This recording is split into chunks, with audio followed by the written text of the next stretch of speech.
How was everyone's Labor Day weekend? Exciting?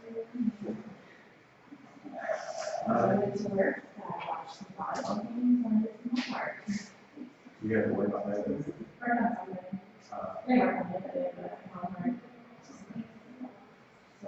Anybody else had to work on that?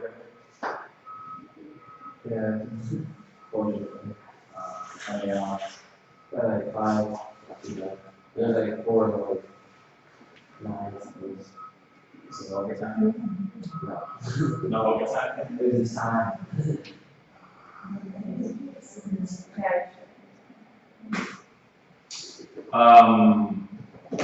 Thursday, we're going to have Benjamin Wilk come in. Benjamin is a partner with the Tiberius International, and he's going to come talk about cross-cultural leadership. He's worked for the FBI 10 years, I believe, State Department. I think he did some work on Air Force One when Hillary Clinton was Secretary of State. He did like specialized work in Libya, Tunisia, Algeria, Afghanistan, that kind of stuff. So he's going to come in and talk at the end of Thursday about leadership and cross-cultural kind of stuff. You'll be able to ask him any question. He's really interested in what he's tonight. We will start, as always, in groups. Ready?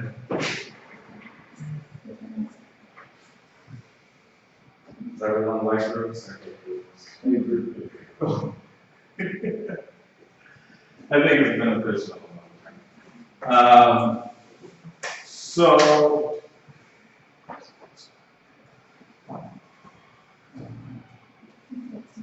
just get into 3 groups, maybe 4. 3 groups, 4 people, they'll probably be 1 extra. So 1 people at a time. And I want you guys to answer these questions as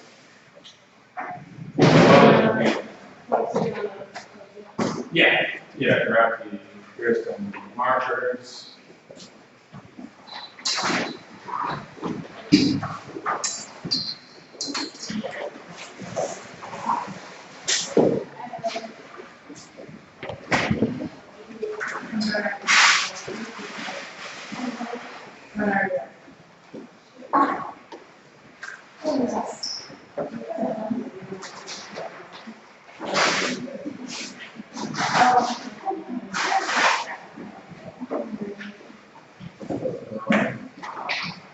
The purpose of this is to understand, well, to see if you guys have a real grasp on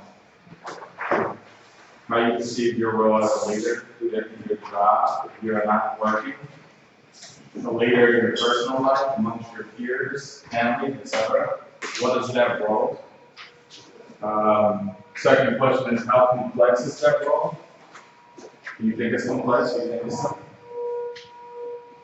Third question, what are some of the challenges you face? What are some of the obstacles you face in that role as a manager, as a leader, or even as an employee? What's your job description? Last but not least, what makes you different from others in your role? What makes you different from other employees at your job? What sets you apart as a manager at your job? What sets you apart amongst your peers as a leader or in sports? Or things of that nature. So answer these 4 questions as best as your ability. The role of these that people in that direction.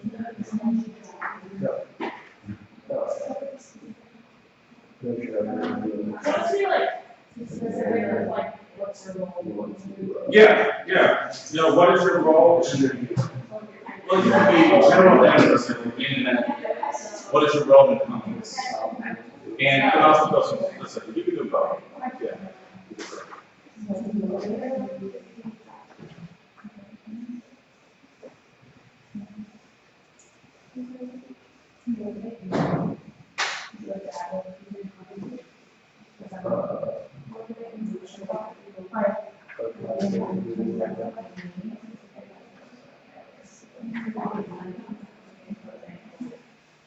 Hey, did everyone get a chance to finish that article? Yeah. Did anybody not finish the article? Okay. We turned it in Thursday. Cool. I'll just walk around and I'll just get the article from you. You want the actual article? Yeah. Oh.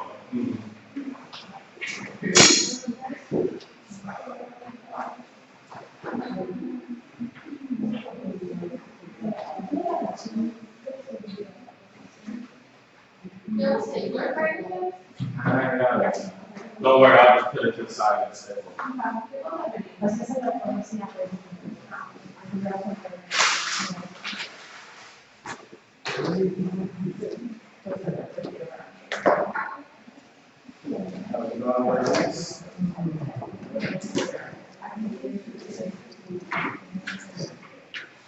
Leader or manager? Your manager, general manager, is not as a leader. That was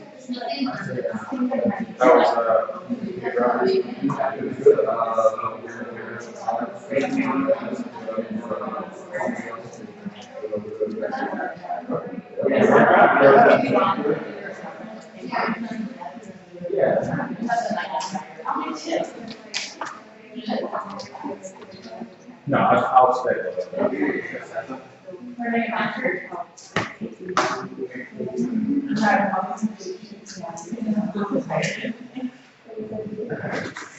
Other side. Anybody? I think so. If you tell somebody to do something, you should be able to do it.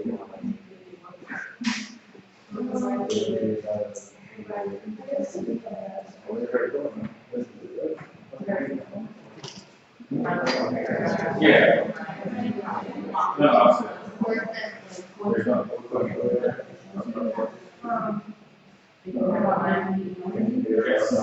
Oh,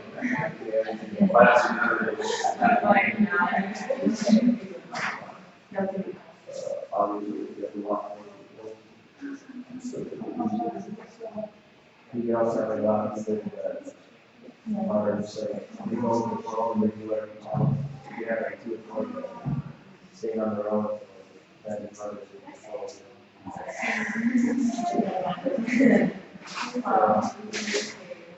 Where's the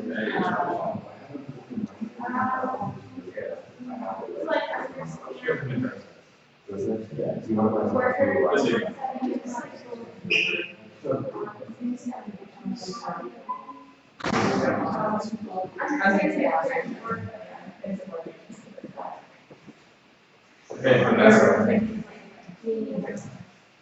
Vanessa, why'd you do this question? You ever work there? No. Because of the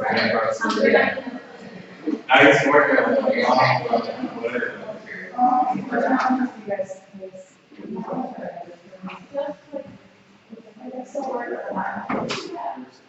I know, I'll start before you. Yeah, we're stuck.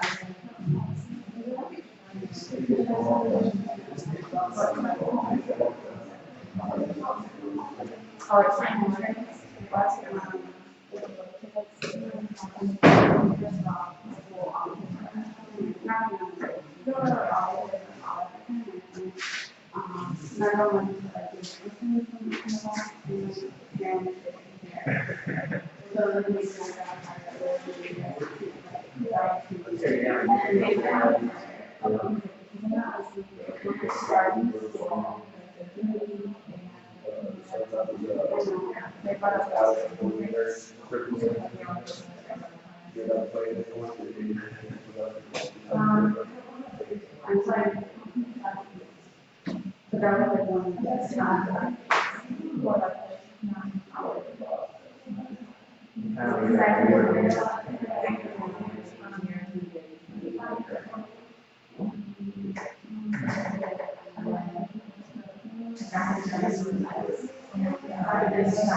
Okay, who here all went to Lane Tech again? No. What year? But, you said, who's the people teacher?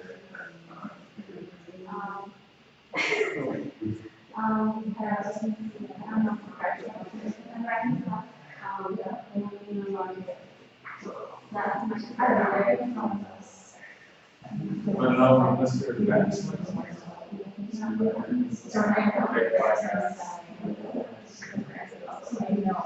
Yeah, she was changed a lot, I think. Yeah. I sit on their alumni board, so it's their alumni stuff, graduation. But it was really good. And I can't ever say when I graduated. But I went to school during the late 90s. Well, I'll say that. And it was kind of rough back then. It was still a great school. Then I'm working out while I was planning to. But now it's not as rough as it was. What's that? They did. I think after, when I left, it was a good school. It was just the late 90s had its own thing going on in Chicago. Yeah. But it was still academically really good. But I think after that, it kind of went down.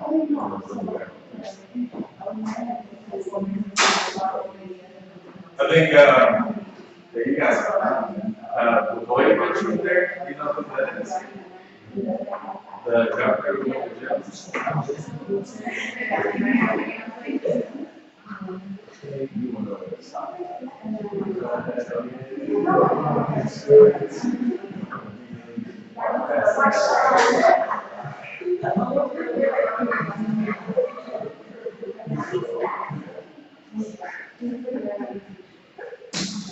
Let me know when everyone's done.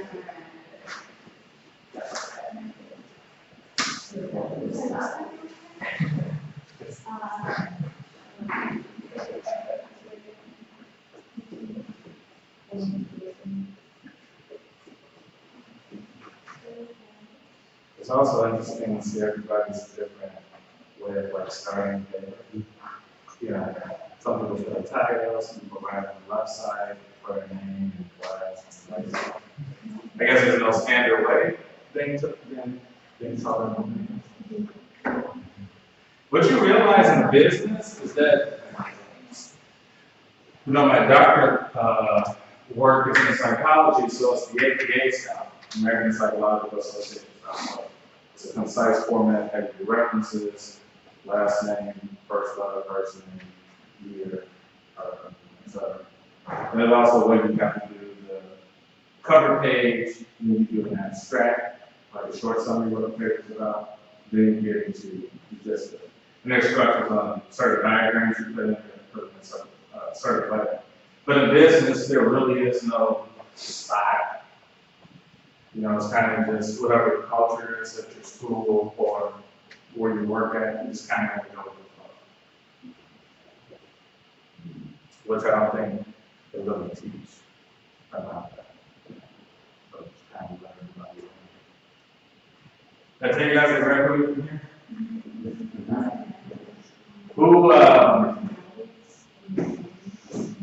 Who's bigger, best professors?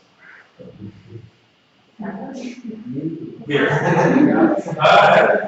Hey, man, you don't have to show up anymore, you have The party was, Okay. but he retired. Oh, he's not? Yeah, he was a marketing. Yeah. Okay. How about That was serious now.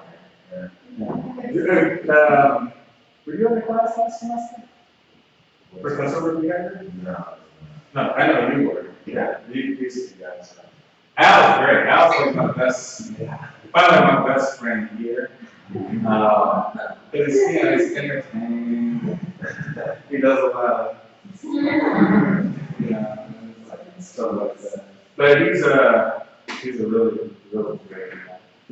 Professor Condon, you guys have him? Yeah. I'm on that. Going into school politics and all that stuff. What about the dinging? Are you guys familiar with ding person? You know that? Yeah, I think ding person. Ding is from Colombia. Oh, Yeah, I know he has like an Italian last name. He maybe half Italian and Colombian. yeah. He's a really good guy. Yeah, you guys can bring your stuff up and then we'll talk about it. We're done.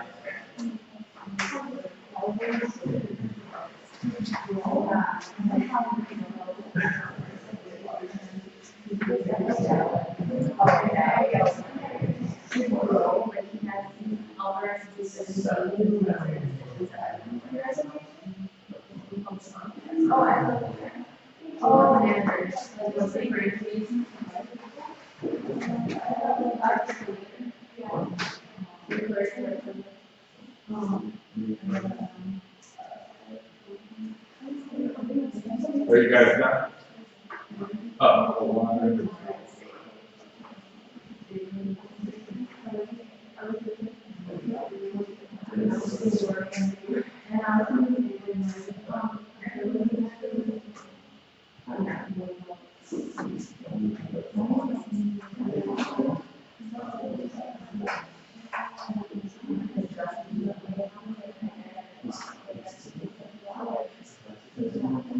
hey, how much was the textbook, by the way? I recognize the 15 bucks. You might be like $20 for kind of weeks. Until December 17th. I remember when I used I don't know if I can say because honestly, here's my philosophy, like, okay, you're studying what business. Business is either how to save money or how to make money. So even as a student, you should always be thinking like, that I make like a good economic decision. Was this the optimal decision? So I used to, I was always buying PDF. I always find a PDF version of the book. You got that stuff? Actually, no, they gave me, as a professor, they gave you the instruction. So I didn't look up. But, so you think as a student, you're like, it's just a class, give my money, make nobody loves money. Then you think, like, I'm in business. So obviously, it's just the skills that I have to maneuver around and get the optimal things. And I try to apply that in everything.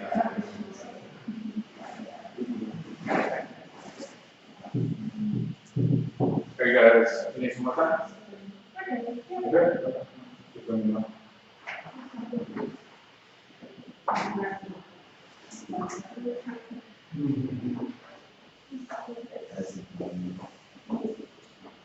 So as a side note, you guys, so the class international management. You're like, all right, what exactly does that mean? It's an international business where you're just studying how firms are created, how they operate. And then you throw management in, which is leadership. And like I said, it's an experiential class. It's not a scientific, it is a scientific class. The data is just not there because this is such a dynamic Globalization is happening every day. So the point of this class is to learn how to assess, evaluate, and make informed decisions about things that change very rapidly globally or internationally. Or working on multiple. So in essence, that is what the class is about.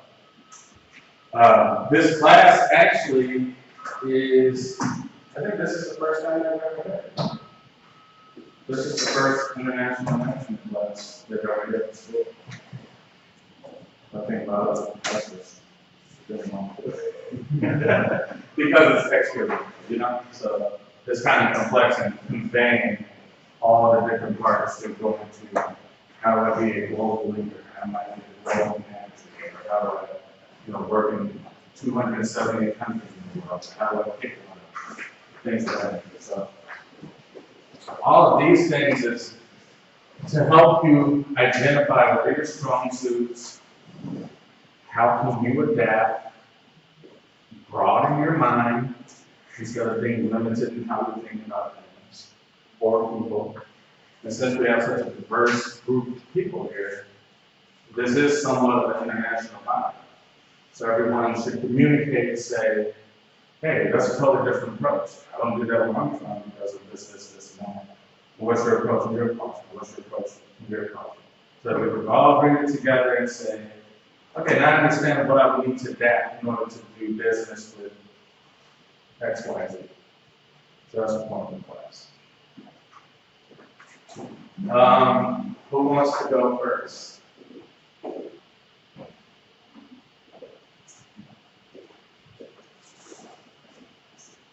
So we said that a role as a leader would be to provide example, to motivate and emphasize.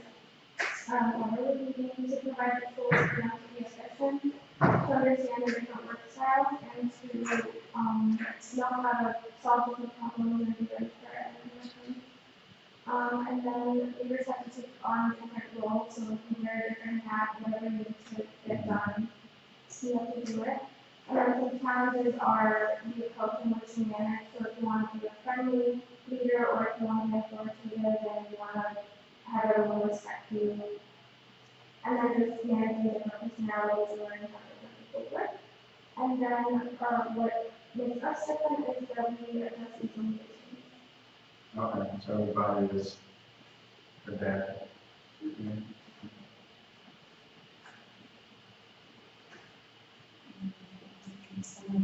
So we decided to do ours on the role as a manager, and we said that manager's role is to guide people and to also be the efficiency of the people and to let them know the field and leading with them as easy as possible, and also lead by example. For how complex it is, we said it depends on the personality, and also depends on the number of people you're in charge of. Obviously, someone who's in charge of a small group is going to be under the same pressure and complexity as someone who's in charge of like a department store. And also how well we deal with pressure. We feel like each person deals with pressure differently. So it might be very complex if you don't deal so well with pressure than you do. You might not be like all that much to you. For challenges, we said it was the different personalities of your employees that you have to deal with, all of the responsibilities as well, and motivating employees and communication, so that communication might be a little bit of a more of a challenge. Also, from what differentiates us from others is experience, adaptability, willing to listen, and trying to understand as well.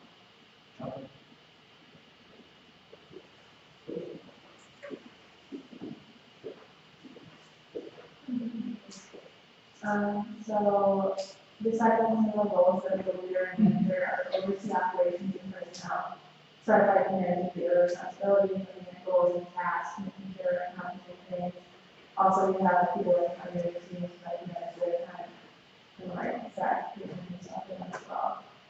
Also inspire and influence those around you by being an example, and kind of understanding who you have and what their goals and how they get into your structure. We decided that the complexity of management was situational, so depending on what environment you're in, on a sports team, it's going to be much different than a business. They have a lot, it's similar to pursuits, but it's not as formal in some situations. Some of the challenges are exploitation, time constraints, and lack of resources. And then we decided that was different than others because we're more knowledge, we're open-minded. We look at power structures differently. We want to come into a company or a situation, we want to make an impact, we want to feel like we're important, and we want to exceed others for that.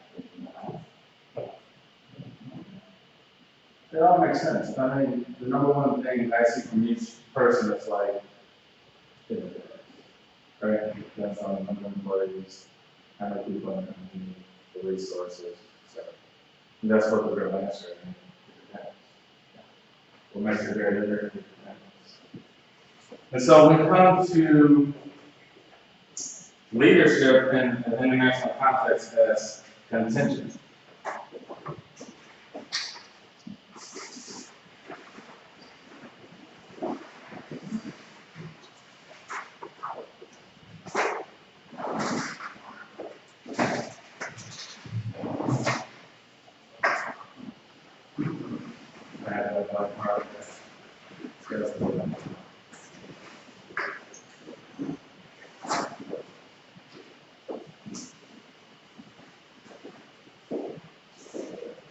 So the approach we take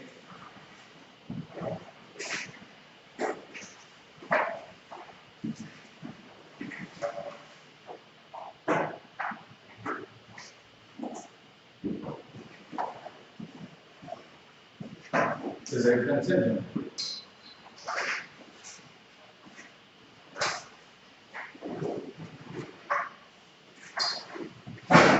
So pretty much it depends. What does it depend on? You guys named some things like resources,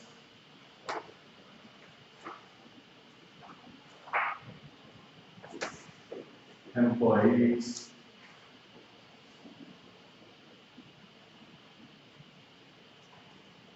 what's another name for employees?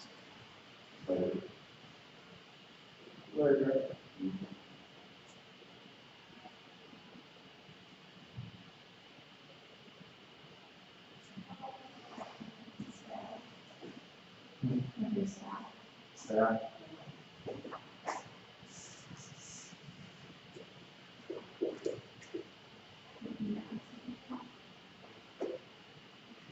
How about, well, from a managerial perspective, top tier, managing facilities, corporations, etc. It's kind of hard to say, but it really is, it's human capital.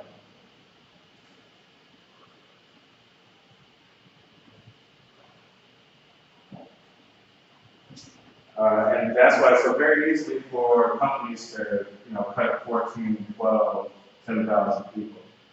Because people at this decision, when we say labor and staff, I think that's more of a downward management. So, low management.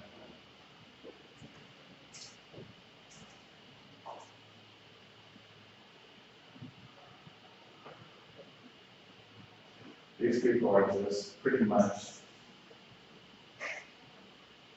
numbers. And that's really how they have to be viewed in that context. Second,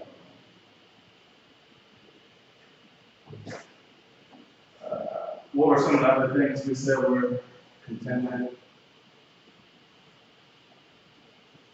Things like motivation.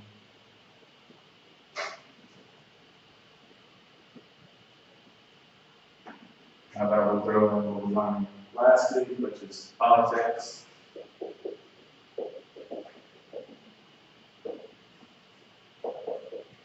Technology. Legal.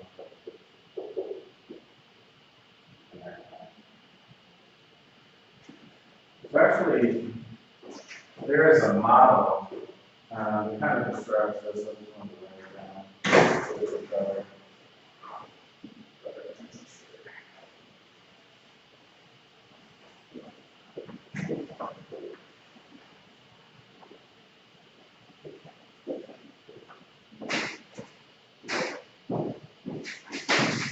call this the Zack model. That's what it was.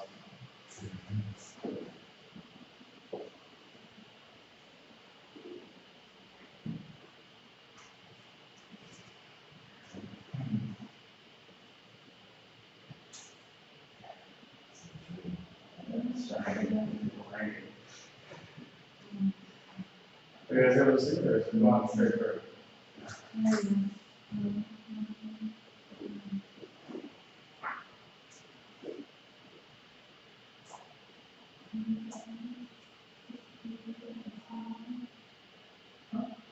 Does anyone know this? I think I can do one. Use like the secret digger with an Excel. What's that? Use like that secret digger with an Excel magnet. You'll reduce it then. Are you going to transparent?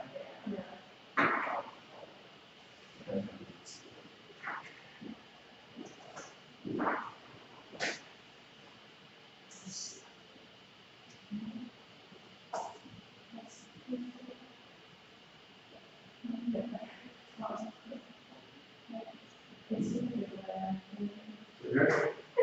Great.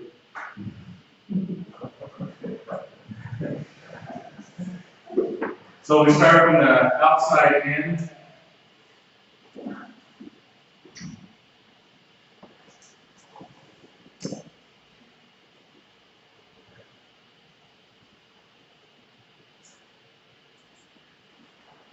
So if you're working as an international manager of operations in Europe, what is the first thing you need to evaluate your skills? You say, I want to start a business in Europe. Politics?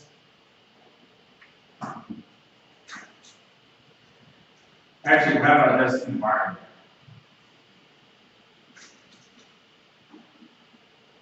Do you mean like legal environment? Yeah, but I mean, politics. Yeah, I mean that. Yep. Yeah, think big. Well, say there's sophisticated clients, you need to update like a full whatever product you can sell. Okay. I think that would go more, okay, so think in terms of this. You have three facets, which is the global. You have to look at that before you look at the regional. You look at the regional, which would be the country you're going to work in. And then you'll look at the local, which is actually your company and how you structure it. So from here, on the global scale, we're going to look at, let's just say, trends in Europe. Is this one out? You guys able to see? Or barely?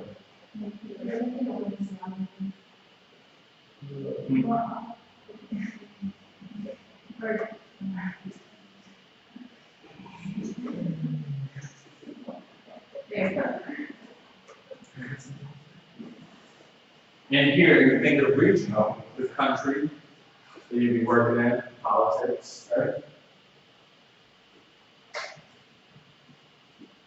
Like you said, socioeconomic. Yeah.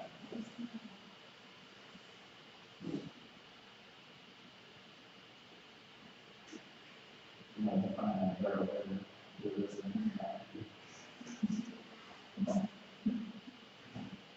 Global, you're gonna look at competition globally.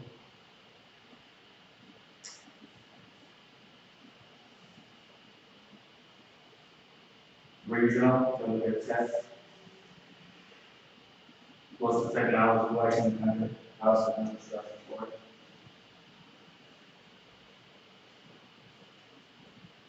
From here, you're gonna just observe the country to say it's interdependent.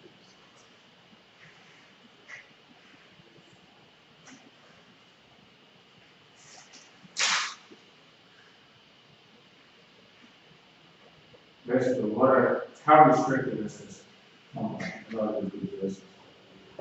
What are some of the things you'll look at in your operating environment as you're operating the company? What's going to impact you? Resources. resources.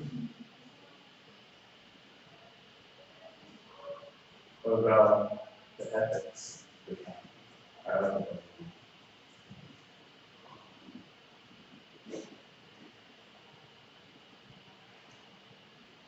Maybe the culture. Actually, the culture overlaps because it comes here too. Country has a culture. I wouldn't say that the world has a culture. It's very. You see as far as always.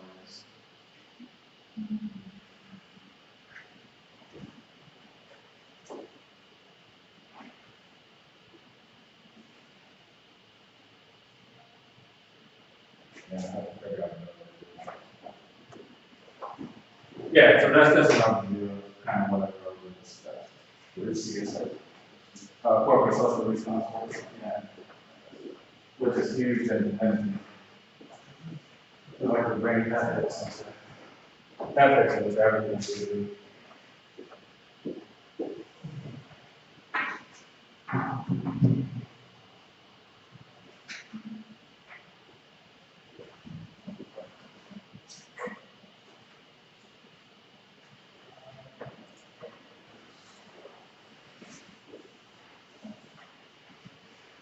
So in looking at some of the environments that exist around the world, we see that people are starting to create alliances. Countries are starting to create alliances. What would be the reason that countries would want to create alliances amongst each other?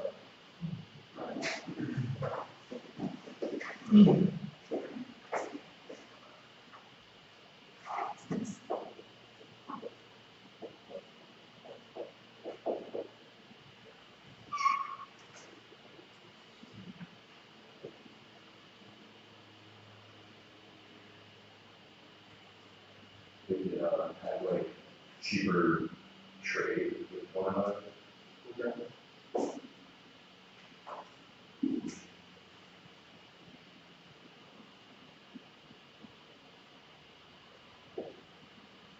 Well,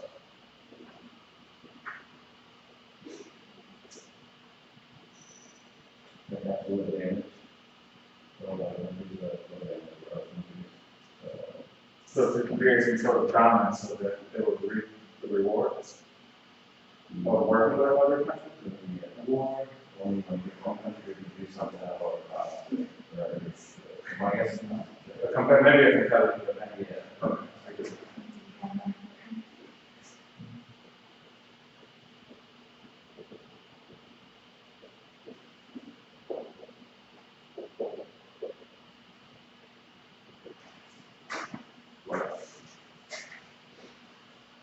Yes, sir. War? Yeah. Like a alliance with Russia. Maybe we're gonna win. So, this war. I think that affects business. Don't you think war affects business? Do you want to know that thing? Guns, weapons.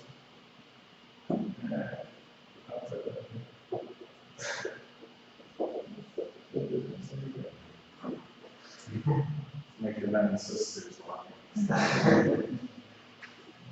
To create like support independency. So Yeah. like if you're struggling economically or like people you're aligned with will want to help you because they benefit from your goods and services as well. Mhm.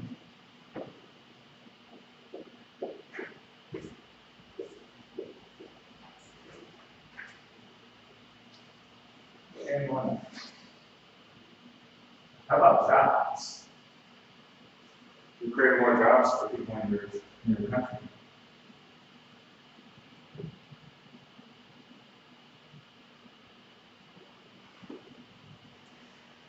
About increase your GDP. When you open up your borders, open up your trade, now you're allowing for an entire, international global market to buy things that you have resources.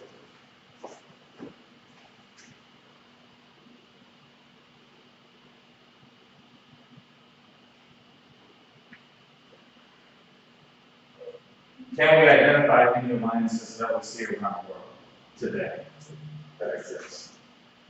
Matthew?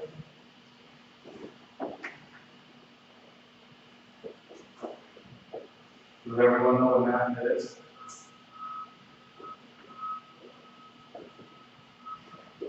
Yes. Anybody don't know what NAFTA is? Do we know the countries involved in NAFTA? It's in like US, Canada, and Mexico.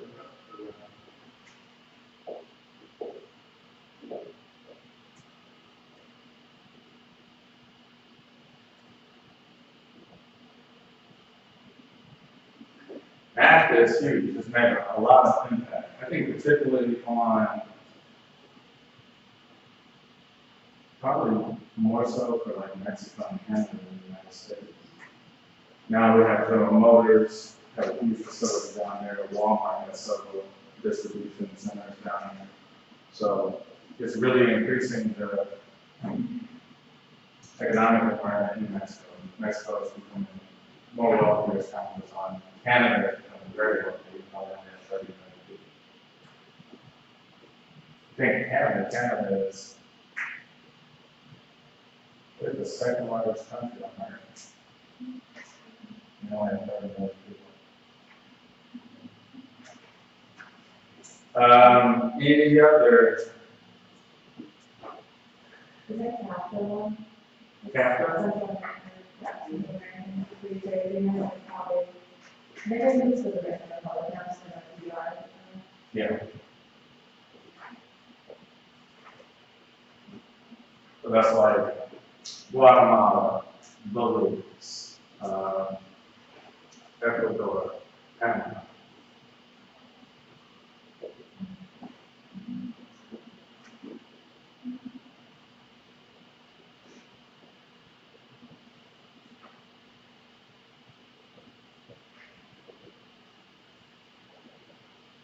What other alliances that we aware of? The EU, The European Union?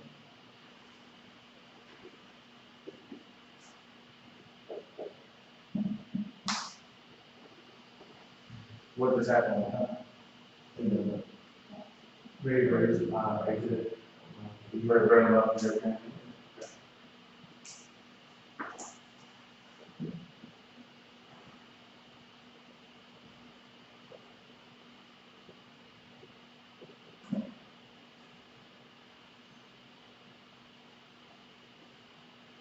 And that's going to shake up a lot of things for a lot of investors, our economy. It's going to be interesting to see what happens. I don't know how it's going to work out. I'm not really sure. Have you ever heard of the AU? The acronym.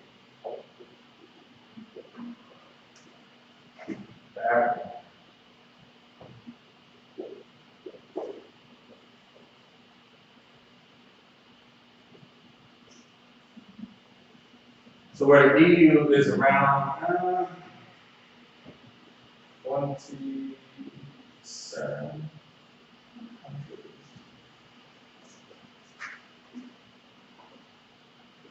The EU is about 53.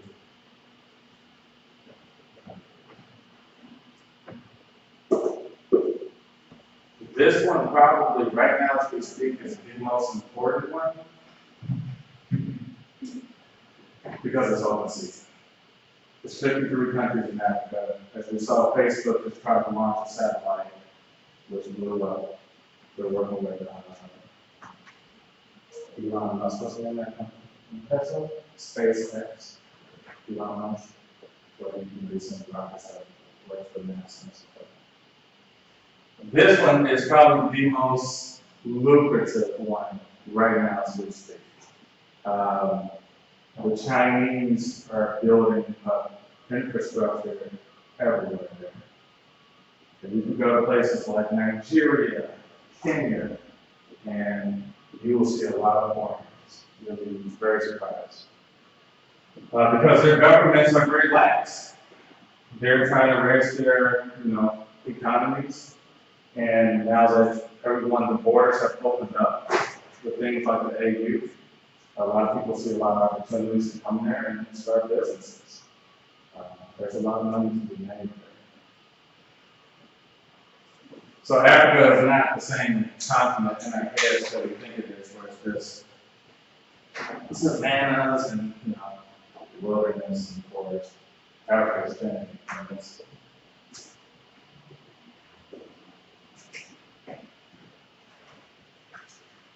Are you guys familiar with,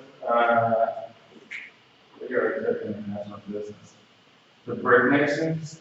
I think we want to have the Brazil and China. Yeah. India.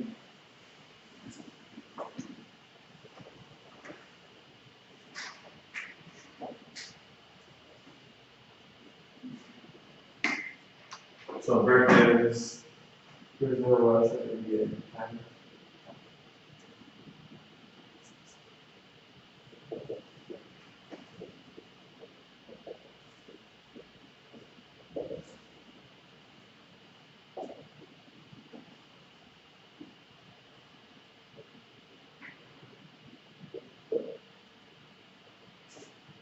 so what makes these so, what makes these places so important to operate with this?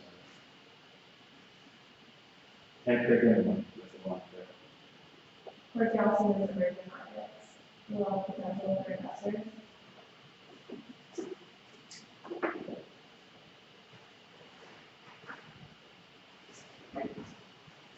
Why do you think they're emerging? What's so unique? Cheap labor. Okay, sure. China's getting more expensive. I don't know how long iPhone's going to be made. Okay, let's say cheap labor. In general sense, I mean, these are not, these are still very well developed countries.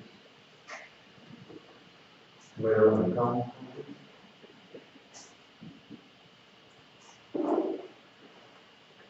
You said middle class? Where we come. Middle income?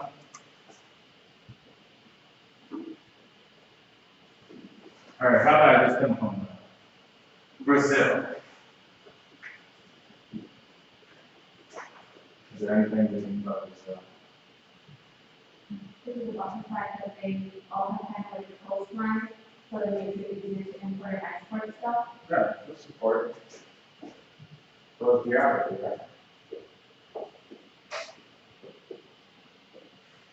What's the language they speak in Brazil? What's that? Portuguese. And what else? I know one in Portuguese. No, Portuguese is the main language, but Spanish is used there too.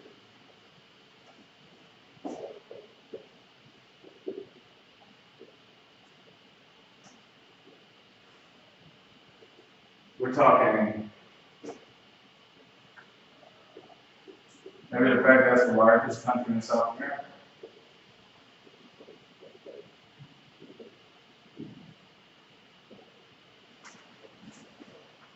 If you look at this, you think, well, how many other countries around the world speak Spanish? And how do we utilize them? In Africa, for example, I mean, there's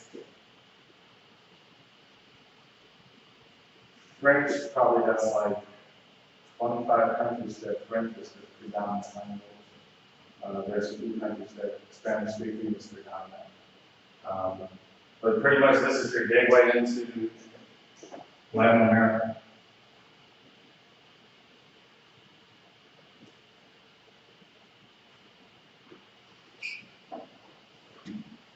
What about India?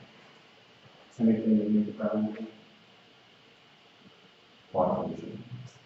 Which is Like what, 2 billion?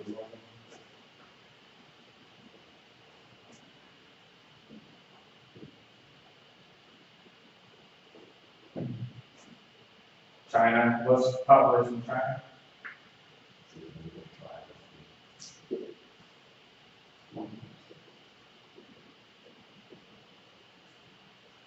And this goes back into what we talked about earlier.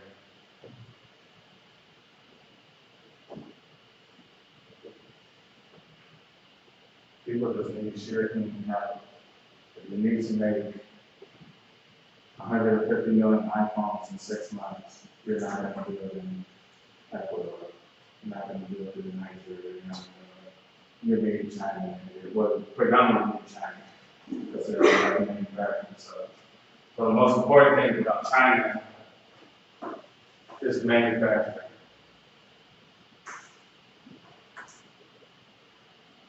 India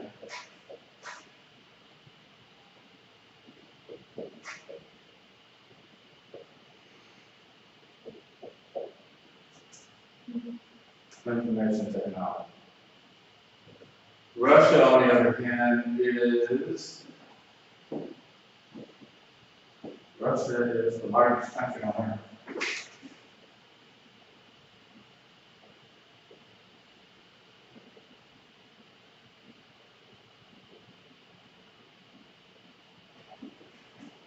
And also one of the most educated.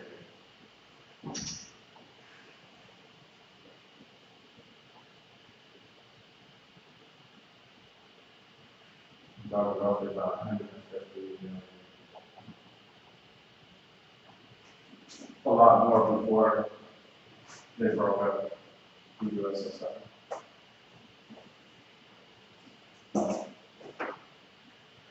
So that's really just a snapshot of the main markets we'll be focusing on: the EU, the AU, the BRIC countries.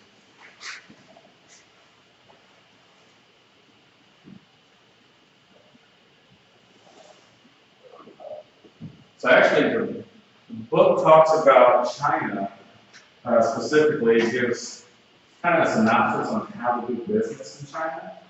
I guess you kind of like 10 key elements that would be important to do business with China. I could write some of those down, but I'm just thinking, since we're all such a diverse group,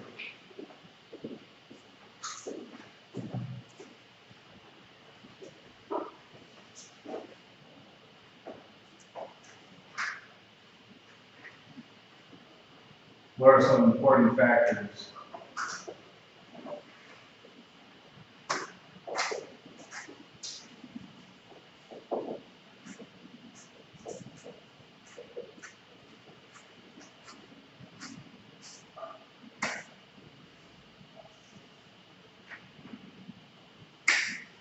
So we got some people who went out of the country over summer, right? And you guys, student visa, right? Who else went out of the country this summer? Spain, Morocco, Guatemala, Cameroon. I say right on London last semester, the 2 semesters ago. Where? London. Oh, London. And has anybody else lived in another country for a long time? Mexico? What part? Predominantly Japan and Libras? Guerrero and South. All right, so let's just say important facts doing business. What you observed when you went to this country, and what do you think are some important factors in order to do business in this country? Who wants to start? Who's likes to begin?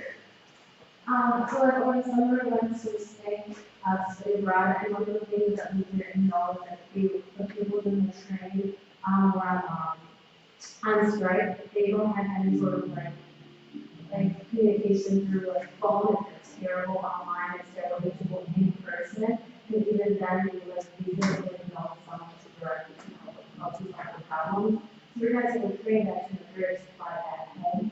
But they were on strike, so we didn't know our trains and we were trained and we on, but they didn't tell us anything. So the practice was to go in person and then sit out at the train station, try to figure out what was going to go on. And it's like we tried calling, we tried figuring it out, and there was no sort of communication as to the face-to-face. So it had to be facing. Yeah. Any other like an electronic meeting or something else? So Spain. Face to face.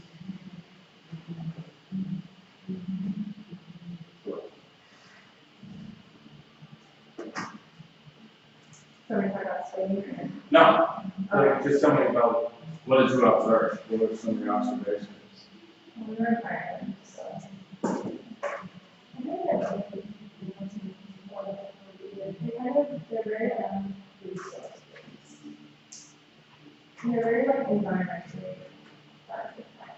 Yeah, I thought there was some like really, like that about it, they're very friendly. And I appreciate like the conversation. Yeah, there's no real like time, yeah, not a thing. Okay, so relax, maybe non-aggressive, like in your business approach, you know. Yeah. You do it casual, you wouldn't do it like you're trying to sell something. Yeah, it's like super. They're very hospitable.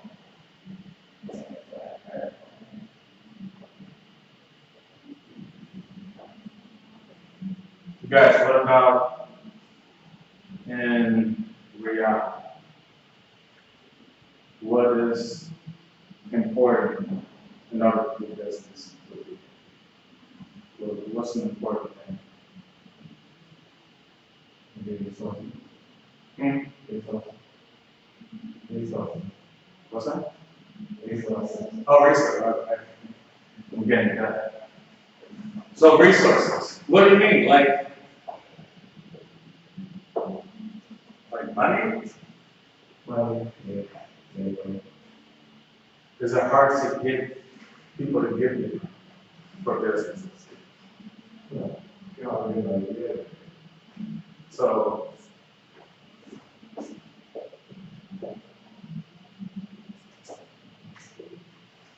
you have a good idea and you have a good strategy, they might give you money for operations. Okay.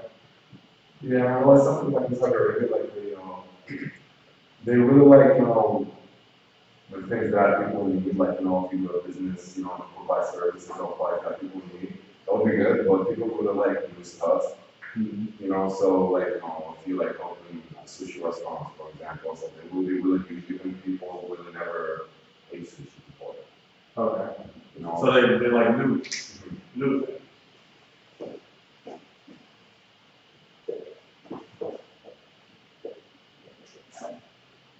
What we didn't talk about, what we skipped over was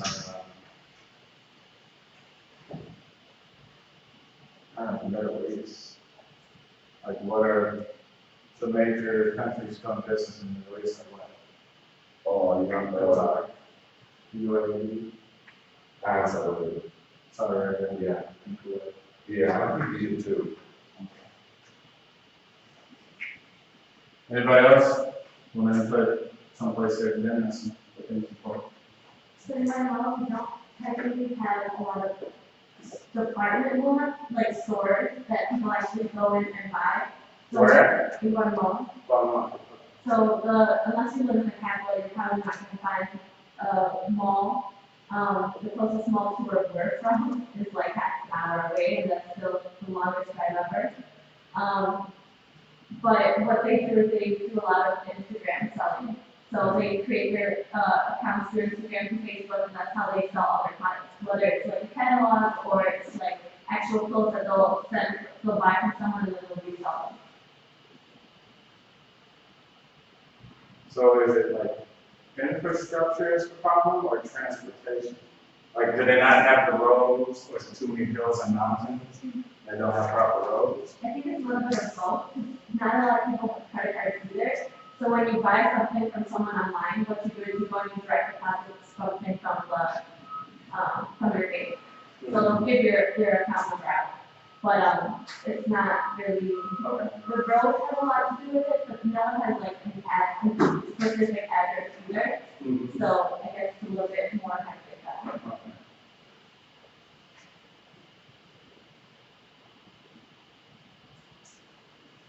Anybody else want to add anything?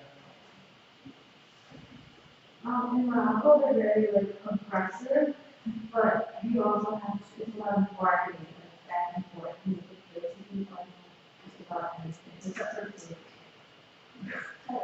just You said Morocco? Yeah, Okay. so it's aggressive, but it's a lot of bargaining.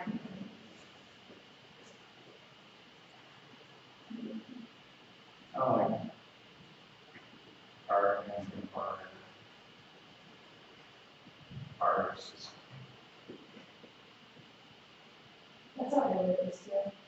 What's that? That's how it is too. Really? They're like very, it's not aggressive, people are very like, you know. Open for negotiation? Yeah. Everything?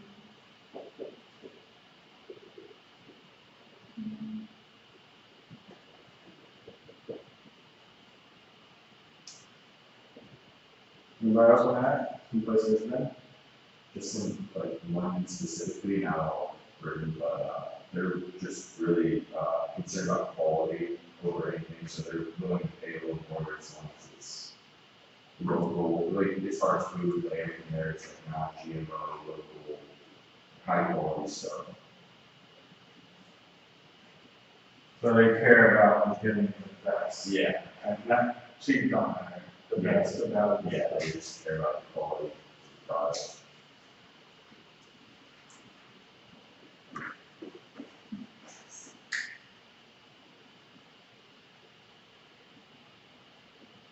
Is it because things are built locally or because, They have a lot of like local farms and it's a very like green, country in particular, but, yeah, I think it's just the culture too, like they kind of just, they want to have nice things.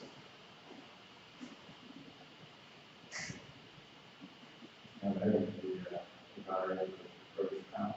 Yeah, but now it's less than,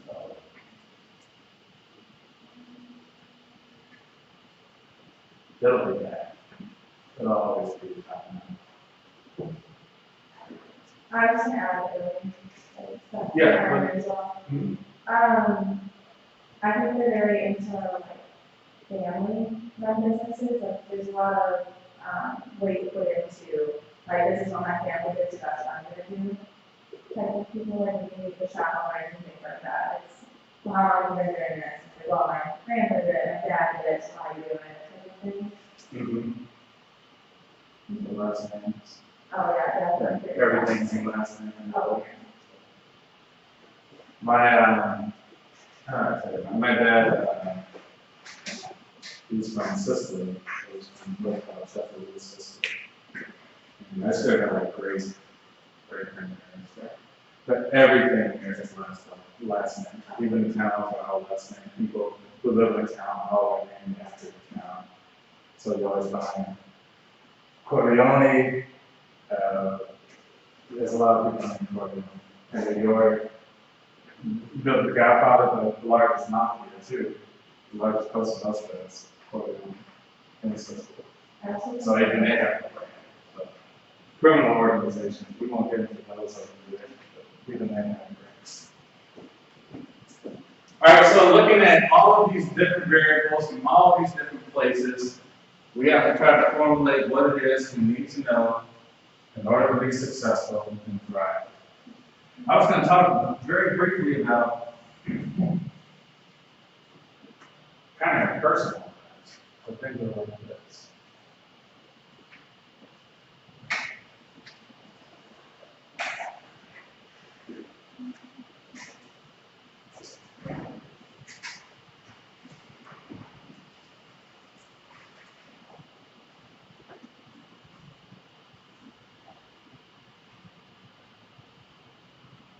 Say here, like, what is your motivation in your job? Is it to move up the corporate ladder? Is it just purely money? Is it something else? Where the most part is money? To be honest, yeah. Do you, for the people who work, do you feel like you make enough money? No? I don't know. I think it was some sort of like, respect for myself and my work, like right now, I don't really, I don't butcher, so I don't really, like, I don't like telling people anything, I feel it's very, like, savage. But, I honestly. You mean your job description? Yeah. So, that's why I aspire to have a job where I don't feel it's dirty. I can see that. I think the budget is very, we all eat. It has to start from somewhere, And I think it was a really great profession a long time ago. Now there's just so many different things. Like people really look to technology. You know, if you work in digital marketing or something, that's what people kind of now do. But old school things like a butcher, a bus driver, those things people kind of like look down on now because they're basically manuals using your hands. And people think like, okay, I'm using computers. Even lawyers are kind of like not a great profession. Versus the non-student law judge. Some of those guys I know, just like public defenders, can make like $25,000-$30,000. You better take like 250. So that's not how it's cracked up. So let's say the amount of money we hope to make more, but for some reason it's like that over time. What are some of the factors that make us not get ahead at our job? So You don't enjoy it. You're not motivated to work hard. all right, enjoy. I mean, no, we won't have to discuss kind of the general precepts of how we feel personally. Let's just say, let's keep it at a non-code.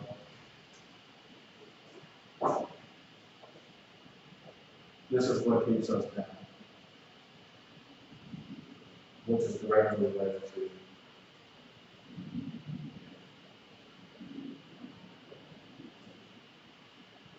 cost of living. This can go up, but as inflation grows a little bit, the cost of living, we don't change. We just keep the same apartment, same car, we live paycheck to paycheck. We're 2 paychecks away from not having to do it. So the same thing should be looked at from a managerial point of view. How do you combat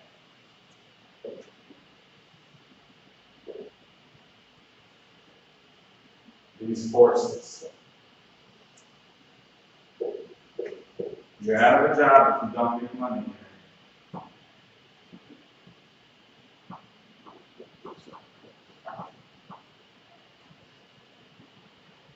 So what are some of the things we could throw in here to make us not increase our bottom line over time as a manager? For performance.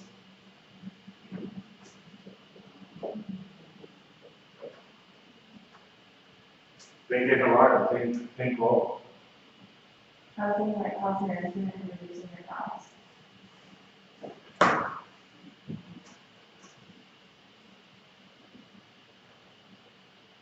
I would say increase the cost.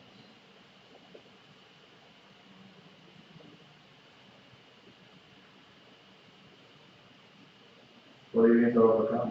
What are some of the forces? Well, there's competition from other people and you need to be able to grow your market share, so you might have to broaden your reach.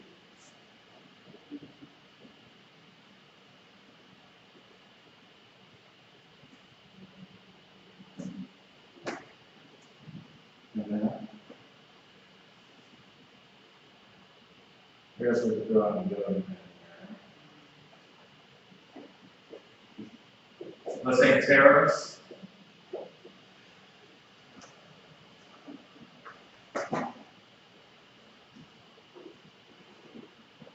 Say regulations.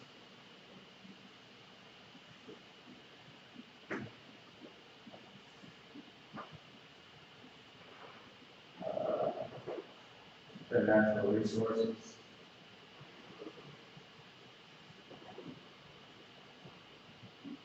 Probably one of the biggest things is changing technology.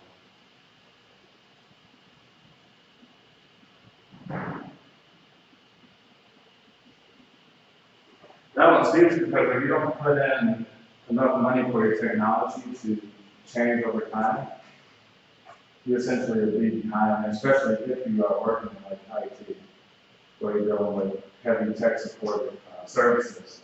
Most of your money's going to go on there. If you're not doing what you got to do to replace that stuff, you are going to fail. I was going to get into the other two courses of cultural dimensions that we started on the first day of class, but I don't think we have enough time. I will show a short video, TED Talk, a short one from leadership. And then I know in our syllabus, we talked about global updates on the syllabus.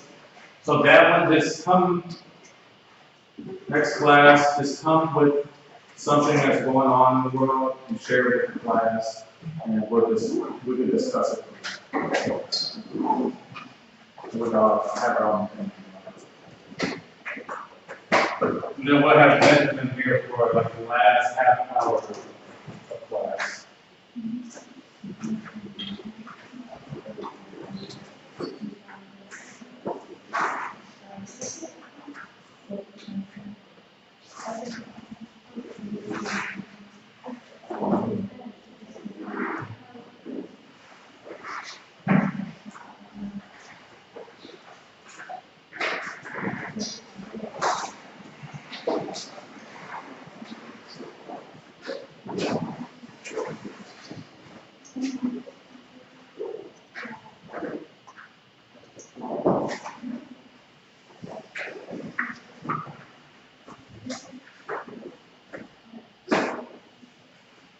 Okay, does anybody ever have problems like embedding videos into the PowerPoint? Never did show up.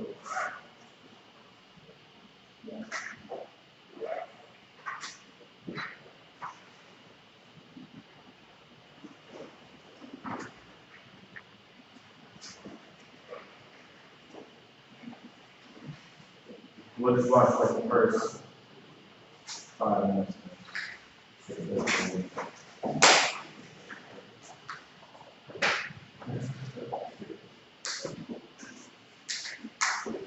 Let's suppose that you're writing a really important email to a colleague. Let's talk about that in the process.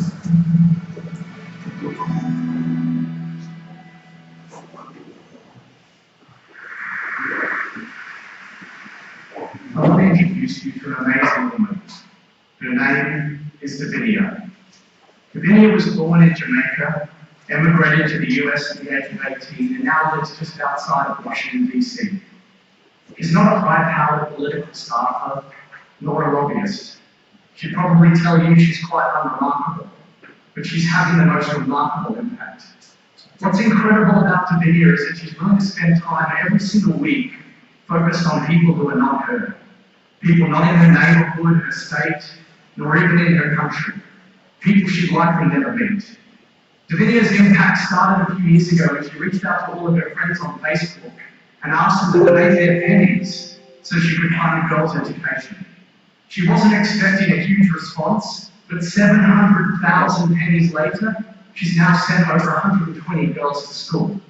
When we spoke last week, she told me she's become a little infamous at the local bank every time she rocks up with a shopping cart full of pennies. Now, Davinia is not alone. Far from it. She's part of a growing movement, and there's a name for people like Davinia: global citizens. A global citizen is someone who self-identifies first and foremost not as a member of a state, a tribe, or a nation, but as a member of the human race, and someone who's prepared to, thank you, and someone who's prepared to act on that belief to tackle our world's greatest challenges. Our work is focused on finding, supporting, and activating global citizens. They exist in every country and among every demographic. I want to make the case to you today that the world's future depends on global citizens. I'm convinced that if we have more global citizens active in our world, then every single one of the major challenges we face, from poverty, climate change, gender inequality, these issues become solvable. They are ultimately global issues, and they can ultimately only be solved by global citizens demanding global solutions from their leaders. Now, some people's immediate reaction to this idea is that either it's a bit utopian or even threatening. So I'd like to share with you a little of my story today, how I ended up here, how it connects with Davinia, and hopefully with you. Growing up in Melbourne, Australia, I was one of those seriously irritating little kids that never ever stopped asking why. You might have been one yourself. I used to ask my mum the most annoying questions. I'd ask her questions like, Mum, why can't I dress up and play with puppets all day? Why do you want fries with that? What is a shrimp? And why do we have to keep throwing them on the Barbie? And Mum, this haircut? Why? The worst haircut. Still terrible. As a white kid, I thought I could change the world, and it was impossible to convince me otherwise. And when I was 12 and in my first year of high school, I started raising money for communities in the developing world. And we were a really enthusiastic group of kids, and we raised more money than any other school in Australia. And so I was awarded the chance to go to the Philippines to learn more. It was 1998. We were taken into a slum in the outskirts of Manila. It was there I became friends with Sonny Boy, who lived on what was literally a pile of steaming garbage. Smoky Mountain was what they called it, but don't let the romance of that name fool you, because it was nothing more than a rancid landfill that kids like Sonny Boy spent hours rummaging through every single day to find something, anything of value. That night with Sonny Boy and his family changed my life forever, because when it came time to go to sleep, we simply lay down on this concrete slab the size of half of my bedroom with myself, Sonny Boy,